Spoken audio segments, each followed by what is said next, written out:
आज के समय में हमारे आसपास हर दूसरा इंसान किसी न किसी बीमारी से परेशान है। किसी को डायबिटीज है तो किसी को ब्लड प्रेशर, किसी को मोटापा तो किसी को शरीर में थकान और दर्द। हम सोचते हैं शायद हमारे आसपास अच्छे डॉक्टर, अच्छी दवाइयाँ नहीं हैं, लेकिन सच्चाई कुछ और है। आज ज़्यादातर लोग इसलिए बीमार नहीं है कि उनका इलाज समय पे और सही से नहीं हो सकता, बल्कि इसलिए बीमार है क्योंकि वो उन गलत चीज़ों को छोड़ नहीं पा रहे हैं जो उन्हें अंदर से खोखला कर रही है। मेडिकल साइंस और बड़े बड़े डॉक्टर भी यह मानते हैं कि हमारा शरीर कोई साधारण मशीन नहीं, यह एक ऐसी फैक्ट्री है जो खुद अपनी मरम्मत यानी रिपेयरिंग करना जानती है। जब आपको कोई चोट लगती है तो शरीर उसे खुद ठीक करता है। ठीक वैसे ही जब आप अंदरूनी रूप से गलत चीज़ें खाते हैं और गलत आदतें बंद कर देते हैं तो शरीर के अंदर के अंग जैसे लीवर, किडनी, दिल और आंतें खुद को दोबारा नया बनाना शुरू कर देती है। शरीर को ठीक करने के लिए सबसे पहले दवा की नहीं, बल्कि उसे नुकसान पहुंचाने वाली चीज़ों को रोकने की ज़रूरत होती है जो हम रोज़ अपनी ज़िंदगी में शामिल करते हैं। Hello everyone, welcome back to my YouTube channel. मैं Anukriti Singh, founder of the Anukriti health classes. आज मैं आपको बहुत ही इम्पोर्टेंट जानकारी देने वाली हूँ। अगर आपने अपनी ज़िंदगी में सिर्फ यह 8 चीज़ें छोड़ दी तो आपका शरीर खुद ब खुद ठीक होने लगेगा। आइए जानते हैं इन 8 चीज़ों के बारे में पूरी गहराई और पूरी सच्चाई से।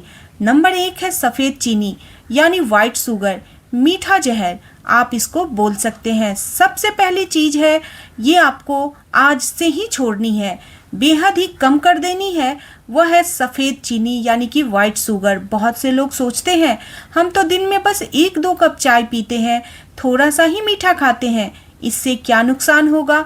लेकिन यह सफ़ेद चीनी मीठा नहीं बल्कि धीमा धीमा असर करने वाला जहर है। जब चीनी फैक्ट्री में बनती है तो उसे साफ करने के लिए ढेर सारे केमिकल और सल्फर का इस्तेमाल किया जाता है, जिससे इसके सारे पोषक तत्व यानी इसमें जो अच्छी चीज़ें हैं वो सब खत्म हो जाती है। यह हमारे शरीर में जाकर सबसे पहले हमारे खून को गाढ़ा बनाती है। जब खून गाढ़ा होता है तो दिल और उसको पंप करने में ज़्यादा मेहनत करने पड़ती है, जिससे ब्लड प्रेशर बढ़ता है। यह हमारे शरीर में इंसुलिन के लेवल को बिगाड़ती है, जिससे डायबिटीज़ यानी शुगर की बीमारी होती है। इसके अलावा चीनी पेट में सूजन और गैस पैदा करती है, हमारी नसों को कमज़ोर करती है। आज जो लीवर पर फैट जमा होने की बीमारी यानी फैटी लीवर हो रही है, उसकी सबसे बड़ी वजह यही चीनी है। चीनी छोड़ते ही आपके शरीर में क्या क्या बदलाव आएगा। आप अगर चीनी छोड़ते हैं तो मात्र 7 दिनों में आपका अपना पेट हल्का महसूस होने लगेगा, गैस और एसिडिटी कम हो जाएगी, बॉडी में एनर्जी बढ़ेगी। 21 दिन में आपका ब्लड शुगर लेवल कंट्रोल में आने लगेगा, शरीर की अंदरूनी सूजन कम होगी। अब मैं आपको समझाती हूँ, आप अगर चीनी आज से ही छोड़ दे, इसकी आदत को अगर कम कर दे तो आपको चीनी की जगह क्या इस्तेमाल करना है। आप चीनी की जगह थोड़ी मात्रा में गुड़ या असली शहद का इस्तेमाल कर सकते हैं। यह शरीर में बहुत अच्छा बेनिफिशियल होता है शरीर के लिए। दूसरा नंबर है रिफाइंड यानी कि रिफाइंड ऑयल, जिसकी हम बात कर रहे हैं। दूसरी सबसे खतरनाक चीज़ जो हमारी रसोई में बैठकर हमें बीमार कर रहा होता है वो है रिफाइंड तेल। एक पुरानी कहावत है, जैसा तेल आप खाएंगे वैसा ही खून आपकी नसों में बहेगा। आजकल ज़्यादातर घरों में refined sunflower oil, soybean oil या पाम ऑयल का इस्तेमाल होता है। क्या आपको पता है रिफाइंड तेल बनता कैसे है? इस तेल को बहुत ज़्यादा तापमान पर उबाला जाता है। इसमें से बदबू और चिपचिपाहट हटाने के लिए खतरनाक एसिड और ढेर सारे केमिकल्स डाले जाते हैं। इस पूरी प्रक्रिया यानी इस पूरे प्रोसेस के बाद जो तेल बचता है उसमें कोई पोषण नहीं होता। यह तेल जब हमारे शरीर में जाता है तो यह नसों को अंदर से जाकर नसों में चिपक जाता है, ठीक वैसे ही जैसे प्लास्टिक चिपक जाती है। इसका नुकसान यह होता है कि हमारे नसों में ब्लॉकेज शुरू हो जाती है, कोलेस्ट्रॉल बढ़ जाता है, दिल की बीमारियों का खतरा कई गुना बढ़ जाता है। यह हमारे जोड़ों के ग्रीस को यानी कि लुब्रिकेशन जो होता है उसको भी सुखा देता है, जिससे घुटनों और कमर में दर्द होने लगता है। इसका विकल्प क्या है यानी ऑप्शन क्या है? अगर हम रिफाइंड यूज ना करें तो हमें पुराने तरीके पर लौटना होगा। खाने के लिए हमेशा कच्ची घानी तेल यानी सरसों का तेल का इस्तेमाल करें, जैसे सरसों तेल, नारियल का तेल, मूंगफली का तेल। आप इसे लंबे समय तक खाएं और स्वस्थ जिंदगी जी सकते हैं, इसलिए तेल संभाल कर यूज करें। तीसरा नंबर है रात में देर रात तक खाना खाना, जो बहुत ही गलत चीज़ होती है। देर रात तक और भारी खाना खाना यह एक ऐसी गलती है जो हम में से लगभग 90% लोग रोज करते हैं। दिन भर की भागदौड़ के बाद हम रात को आराम से बैठते हैं और दाल, चावल, रोटी, सब्जी, मीट, मछली, दूध, दही, मिठाई भर पेट खाना खा लेते हैं और उसके बाद हम क्या करते हैं? सो जाते हैं। सूरज डूबने के बाद हमारे शरीर की जो पाचन शक्ति होती है, यानी कि हमारा जो डाइजेशन सिस्टम होता है, वो स्लो हो जाता है, धीमा हो जाता है। रात का समय शरीर के लिए सोने और पुरानी कोशिकाओं को रिपेयर करने का टाइम होता है, लेकिन जब आप रात को भारी खाना खाकर सो जाते हैं तो आपका पेट सोते वक्त भी पूरी रात काम करता है। इससे खाना पचता नहीं है बल्कि पेट में सड़ने लगता है। इस वजह से सुबह उठते ही गैस, एसिडिटी, सिर दर्द की समस्या होती है। लीवर उस खाने को पचा नहीं पाता, इसलिए वह उसे फैट यानी चर्बी के रूप में शरीर में जमा करने लगता है, जिससे पेट निकल जाता है और वजन बढ़ने लगता है। तो वजन बढ़ने का यह सबसे बड़ा कारण है देर खाना खाना और हैवी खाना खाना। रात का नियम क्या है? कोशिश करें रात का खाना सूरज डूबने के आसपास या सोने से कम 3 घंटे पहले खा लें। रात के खाने में हल्की चीज़ें खाएं, जैसे सब्जियों का सूप, हल्की खिचड़ी, उबली हुई सब्जियां शामिल करें। बहुत ज़्यादा हैवी खाना रात में नहीं खाना है आपको। आपको पता है कि मनुष्य को छोड़ के बाकी कोई भी जीव शाम के बाद भोजन नहीं करता है। चिड़िया हो या जानवर हो, आप देखेंगे कि शाम के बाद सभी खाना बंद कर देता है। ये एक नेचुरल प्रोसेस है, लेकिन हम लोग अपने दिनचर्या को खराब कर चुके हैं और शाम के बाद रात में भरपेट खाने के बाद अपने शरीर को खराब कर रहे हैं। चौथा नंबर पे आता है पैकेट वाला फूड। और पैकेट वाला फूड जो है वो आपको अपनी ज़िंदगी से निकाल फेंकना है। वह है पैकेट वाला जो आधुनिक ज़िंदगी में हमें सुविधा के नाम पर बीमारियां दे रही है। हम रोज़ खरीद रहे हैं, कभी चिप्स, कभी नूडल्स, कभी फ्रोजन फूड, कभी रेडी टू ईट खाना। वो सब प्रोसेस्ड फूड की गिनती में आता है। इन चीज़ों को महीनों तक खराब न होने से बचाने के लिए इसमें नुकसानदायक प्रिजर्वेटिव्स, आर्टिफिशियल फ्लेवर्स और बहुत ज़्यादा मात्रा में खराब नमक और फैट डाला जाता है। यह खाना स्वाद में तो अच्छा लग सकता है, लेकिन इसमें कोई जीवित तत्व यानी कोई भी लाइव न्यूट्रिशन नहीं होता है। यह एक प्रोसेस्ड खाना हमारी आंतों या लाइव न्यूट्रिशंस नहीं होने के कारण यह प्रोसेस्ड खाना हमारे आंतों के इंटेस्टाइन में जाता है और वहाँ जाकर चिपक जाता है। इंस्टेंट ये अपना काम शुरू करता है। इससे हमारी आंतें सुस्त हो जाती है और खाने में पोषक तत्व सोखने की उनकी क्षमता खत्म हो जाती है। परिणाम स्वरूप हमारा इम्यून सिस्टम खराब हो जाता है, जिससे हम बार बार बीमार पड़ने लगते हैं। पैकेट वाला खाना छोड़ते ही आप क्या क्या बदलाव महसूस करेंगे अपने शरीर में? जब आप बाहर का और पैकेट खाना बंद करेंगे, घर का शुद्ध ताज़ा खाना खाएंगे, तो आपका पाचन तंत्र मजबूत होता है, आपको सही समय पर खुलकर भूख लगती है और बार बार बीमार पड़ना बंद हो जाता है आपका। तो आज से ही आप इस पैकेट वाले फूड को खाना बंद करें। 5वां नंबर है सफ़ेद नमक। अधिक मात्रा में सफ़ेद नमक की अधिकता हमें छोड़नी चाहिए, बहुत कम करनी चाहिए। सफ़ेद नमक चीनी की तरह है, जो बिल्कुल सफ़ेद और बारीक नमक हम बाज़ार से खरीद कर लाते हैं या खाते हैं, वह भी बहुत ज़्यादा रिफाइंड होता है। इसे बनाने की प्रक्रिया में इसके सारे ज़रूरी मिनरल्स यानी खनिज जैसे पोटेशियम और मैग्नीशियम निकाल दिए जाते हैं और सिर्फ सोडियम क्लोराइड ही इसमें बचता है।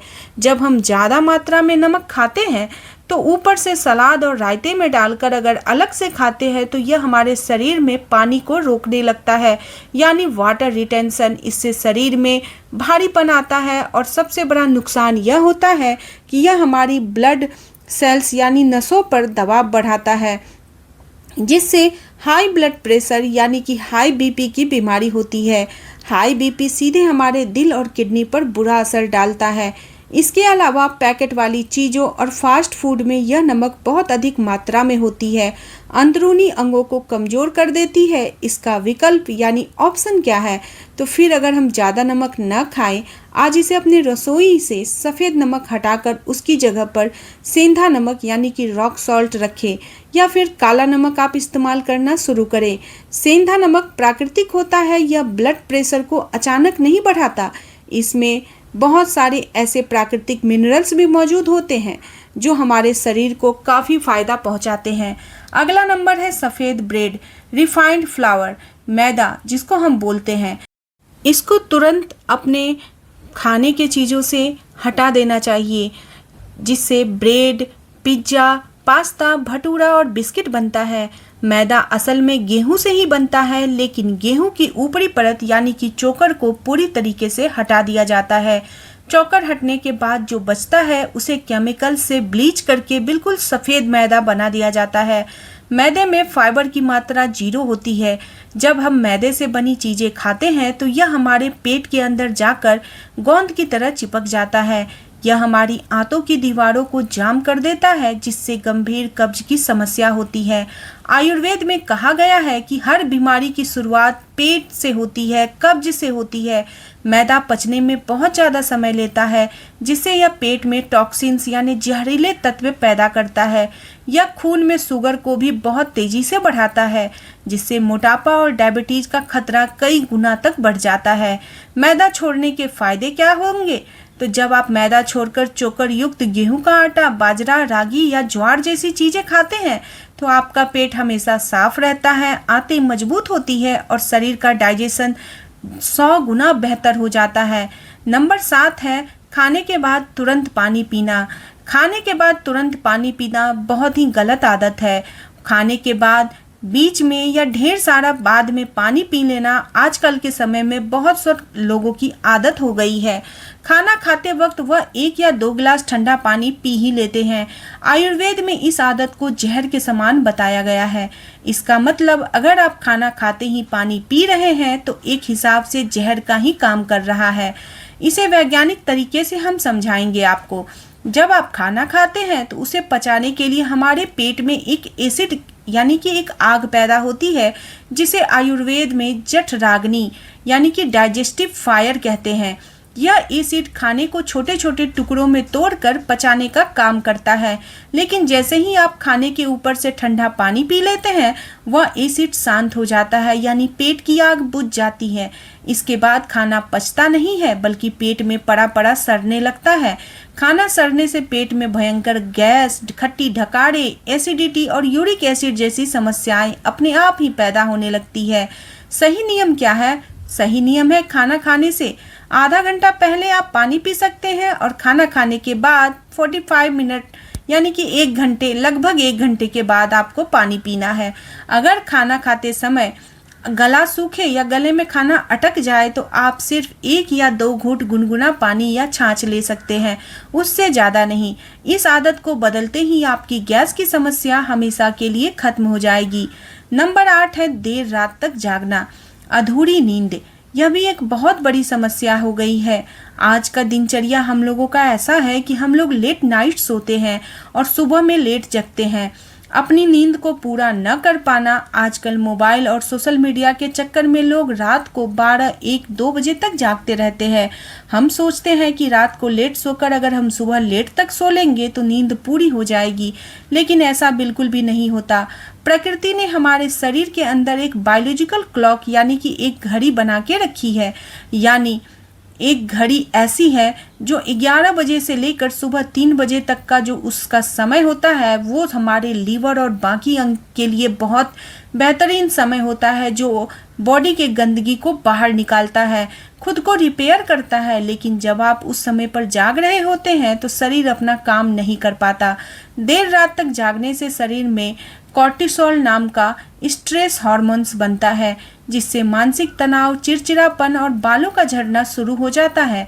अधूरी नींद के कारण हमारा मेटाबॉलिज्म खराब होने लगता है, जिससे बिना वजह वजन बढ़ने लगता है और आंखें कमज़ोर होने लगती है। सोने का सही तरीका है कि कोशिश करें रात को 10 बजे से लेकर सुबह के 6 बजे तक हम गहरी नींद में सोए। जब आप रात को 7 से 8 घंटे की गहरी नींद लेते हैं तो आप बिना किसी अलार्म के एकदम फ्रेश और एनर्जी से भरपूर उठेंगे। आपका आधा तनाव और शरीर की बीमारियां सिर्फ वही समय पर सोने पर ही ठीक हो जाएगी। तो ये थी जिंदगी से जुड़ी हुई बहुत सारी ऐसी जानकारी जो हम लोग अपने दिनचर्या के कारण धीरे धीरे इसे खो रहे हैं, जबकि यह हमारे शरीर के लिए बहुत ही शक्तिशाली है। बस हमें इसे गलत चीज़ें देकर कमज़ोर करना बंद करना होगा। दवाइयाँ सिर्फ बीमारी के लक्षणों को कुछ समय के लिए दबा सकती है, लेकिन अपनी आदतों को सुधारना बीमारी को जड़ से ख़त्म करना होता है। आई होप आपको मेरी जानकारी बहुत ही नॉलेजेबल लगी होगी। अगर आपको मेरी जानकारी थोड़ी भी नॉलेजेबल लगी है तो प्लीज़ मेरे चैनल को सब्सक्राइब कर लें और वीडियो को लाइक एंड शेयर कर दें। आप लोगों से मैं फिर मिलती हूँ नेक्स्ट वीडियो के साथ। तब तक के लिए अपना ख्याल रखें और अपनों का ख्याल रखें। Bye bye, take care.